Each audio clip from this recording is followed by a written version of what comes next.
पिछली वीडियो में हमने बात की थी कि कामयाब होने के लिए सबसे महत्वपूर्ण चीज है कंसिस्टेंसी। कुछ लोग ऐसे हैं जो लगातार कंसिस्टेंसी भी रखते हैं, परंतु फिर भी उन्हें निराशा हाथ आती है। ऐसा क्यों? देखो हरदीप भाई, पिछले वीडियो में हमने बात की थी सफलता के लिए सबसे जरूरी चीजों में एक सबसे जरूरी चीज है कंसिस्टेंसी। अब आप कह रहे हो कि बहुत से ऐसे लोग हैं जो कंसिस्टेंट होने के बावजूद भी कामयाब नहीं है। मेरे हिसाब से ऐसा संभव नहीं है। जो आदमी कंसिस्टेंटली अपने गोल्स को और अपने रूटीन को फॉलो कर रहा है अपने टारगेट के प्रति, वो एक ना एक दिन कामयाब जरूर हो। आदमी के निराश होने का जो मेन कारण है वो क्या है, मैं आपको बताता हूँ। एक बर्फ के उदाहरण से समझाता हूँ। एक कमरे में एक बर्फ का टुकड़ा है और कमरे का टेम्परेचर है 25 डिग्री सेल्सियस। अब वो बर्फ का टुकड़ा ऐसे का ऐसे रखा है, कोई फर्क नहीं पड़ा उसपे। हमने कमरे का टेम्परेचर कर दिया 26, तब भी उस बर्फ के टुकड़े पे कोई फर्क नहीं पड़ा। हमने टेम्परेचर कर दिया 27, तब भी बर्फ का टुकड़ा ऐसे का ऐसे ही।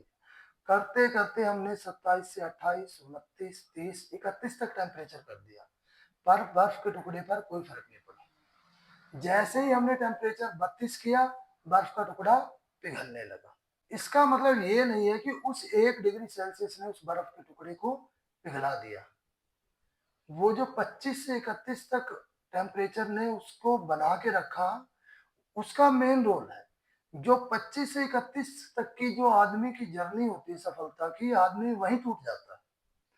किसी आदमी ने शुरुआत में किसी काम की शुरुआत की, किसी ने जिम जाना शुरू किया, पढ़ाई करना शुरू किया, या किसी ने यूट्यूब चैनल शुरू किया, तो शुरुआत में ही सफलता नहीं मिलती। मेहनत लगती है, टाइम लगता है, जैसे 25 से 31 तक लगता है। आदमी जब 25 से 31 तक मेहनत करता है और उसको लगता है कि रिजल्ट नहीं आ रहे, तो वहां निराश होकर उसको छोड़ देता है। इसलिए आदमी फेल हो जाते हैं। जो आदमी कंसिस्टेंट होकर अपने गोल्स को, अपने रूटीन को फॉलो करता है, उसको कामयाब होने से कोई नहीं रोक सकता। उसकी कामयाबी निश्चित है। जैसा कि एक उदाहरण और देता हूँ। कैंसर जब सामने आती है जब वो 80% तक फैल चुकी होती है। इसका मतलब ये नहीं है कि वो उसी दिन जब हमारे सामने आई उसी दिन हुई है। दूसरा उदाहरण, बांस के पेड़ को 5 साल लगते हैं जमीन के अंदर अपनी जड़ तैयार करने में। 5 साल के बाद उसका पेड़ बाहर निकलता है और अगले 60 दिनों में 90 फीट तक बढ़ जाता है।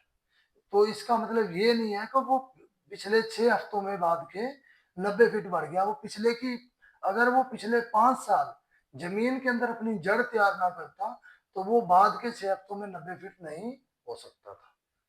तो इसलिए किसी भी चीज के रिजल्ट आने में टाइम लगता है। अगर हम किसी सफल आदमी को देखते हैं तो हमें उसकी सफलता दिखती है कि यार ये तो रातों रात कामयाब हो गया। उसके पीछे की उसकी कड़ी, कई सालों की कड़ी मेहनत वो किसी को नहीं दिखती। आपने बात कही बिन निरंतरता की, बिन लगातार जुड़े रहना किसी चीज से, कि आपको जुड़े रहोगे लगातार तो आपको कामयाबी मिलेगी।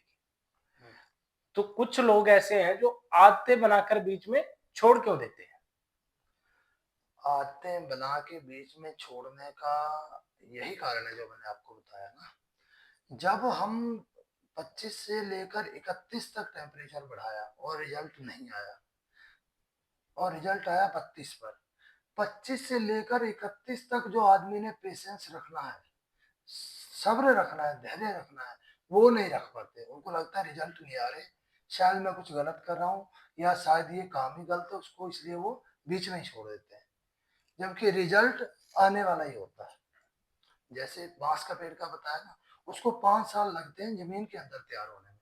वो 5 साल का वेट करते करते आदमी कह देता है यार ये अब बाहर शायद नहीं आएगा, छोड़ देते हैं, पर वो नीचे नीचे तैयार हो रहा होता है। यार हमने पिछली वीडियो में बात की कामयाबी पर, आज हम कामयाबी पर बात कर रहे हैं। तो आपने इन दो वीडियो में जो समझाया उसको आप मुझे 2 लाइन में समझा के बताओ कि कामयाबी मतलब 2 लाइनों में क्या हो सकता है? देखो हरदीप भाई, कि अगर आपको सक्सेस के रिजल्ट नहीं दिख रहे हैं, तो इसका मतलब ये नहीं है कि आप फेल हो रहे हैं। अभी आप उस निराशा की घाटी में हो, जिसे कहते हैं निराशा की घाटी, यानी कि 25 से 31 का जो टेम्परेचर का टाइम है, आप उसमें हैं। आपको अभी पेशेंस की ज़रूरत है और कंसिस्टेंटली अपने आदतों को अभी कंटिन्यू रखना है। कंसिस्टेंट रहो, अपने प्रोग्रेस पर भरोसा रखो और पेशेंस रखो।